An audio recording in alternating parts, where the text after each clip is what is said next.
Joining me now for our regular segment on parents and teens is Allie Payne. And today we're going to be talking about patterns. And I don't think you're talking about patterns found in math or fabric. So, what are we talking No. about? Yeah, I guess we can call it patterns, or perhaps we can call it cycles, whatever it is that feels most resonant with you. What I want to talk about is that hopeless yet frustrating feeling of when we're watching ourselves and usually our teenager do the same dang thing over and over and over until you just want to but you can't, but we don't seem to have to see ourselves in it in a way that we stop it. And so it just keeps going on and on and on. And it's not helpful. Usually they're not healthy.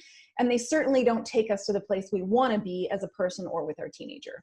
Right. And I think what we're forgetting is we may see the same patterns in our teens, but also we are probably in the same patterns as we react to them, correct? Absolutely. So it always takes more than one person. And there's psychologists and psychiatrists sometimes call this a polka, like it's a dance. Every relationship has a cadence, it has a dance. And that, just like there's a pattern to a waltz or a tango, there's a pattern to the way that we interact. And what I want for parents, because I think this is truly really empowering, rather than feeling so frustrated and hopeless, is to, just as you would write out a pattern or a recipe, how to cook a meal, what is the pattern that you notice between you and your teenager? And take a pen and paper and actually write down. They come home from school. I hear them say this, and then I think this, and then I say this, and then they do this, and then there we go. Because when we start to write down the pattern, that's when we are empowered to change it. And it Exactly. only takes one person to change that relationship. And sometimes the pattern, we carry this pattern, you and I were talking earlier, we carry this pattern from our own childhoods where we have now flipped the role of Yes. being, from teenagers to now we have become our parents. Right. And I think that's so funny because when we were teenagers, because teenagers were all self-focused, that's how we are. And so we see these negative patterns that happen perhaps with our family of origin is, oh, they were so annoying. And we see that pattern being owned by our parent or grandparent or whoever you were raised by. And it's like it lives and stops back there. When the reality is the way that our brains operate, which is always creating what is most familiar, even when we know it doesn't work, is we're far more likely that pattern is reappearing, although maybe different flavor, same pattern, and now it's reappearing when we're the parent and we've got a teenager. Okay, so what are some steps that we can take to sort of break these cycles? One of my favorite sayings is those who cannot remember the past are condemned to repeat it. So let's not Yes. repeat history in our own family dynamic that maybe happened to us when we were younger. So what are some steps we can take to break this cycle? Absolutely. Great question. So awareness is everything. You don't know how to, excuse me, you don't have to know how to break the cycle. What I do want for you is to create the awareness of it. As I said, pick a cycle, pick a pattern that's happening in your family that you find frustrating, usually with your teenager, and start to, no kidding, start to write down the steps, including, because you can only know your part. What are you thinking? What do you say? What do you do that creates a cycle?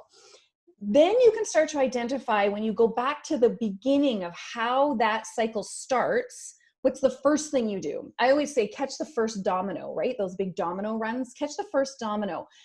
If you can change, and you can, the first thing that you do that supports that pattern, and you do that thing this much different, just 1 degree different, you've changed the pattern. You change the cycle.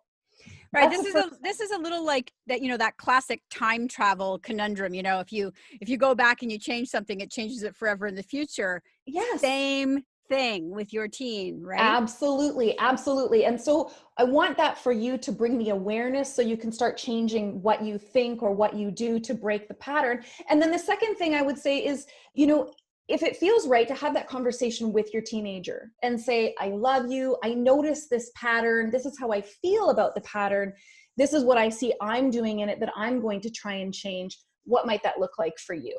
That would be a second conversation to have at it. Yeah. I think a lot of parents might listen to this and hear that and say, yeah, but you know, I am the authoritative Yes. figure here, and admitting Yes.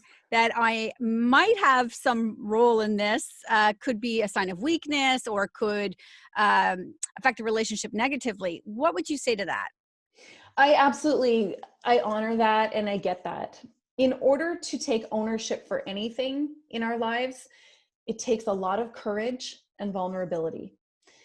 And as the authority in the relationship, yes, as the parent, it's so much easier to say, well, my teenager is being a jerk. And number one issue is if they just stop being a jerk, this won't happen. Well, yes. And relationships don't occur with one person. Relationships require there to be more than one. 10 people, 12, 2, there has to be. And so the relationship from a systemic perspective is made up of all of its parts. And therefore you are one of those parts. The relationship is not you, but you are in that relationship. And I guess I would say is, how badly do you want this to change? How, Exactly. how do you want to feel about your relationship with your teenager? Because this is one step of just starting to write down on paper these patterns that can shift it dramatically because you had the courage to do so. Okay. So if people want to connect with you then and learn more about breaking that pattern and starting Yes. a new one, where can they go? Best place is my website, www.alliepayne.com, and TikTok, Instagram, they can find me at Allie Payne, and all my posts are about stuff just like this. Okay, wonderful. Thank you again for joining me, Allie. Always a pleasure.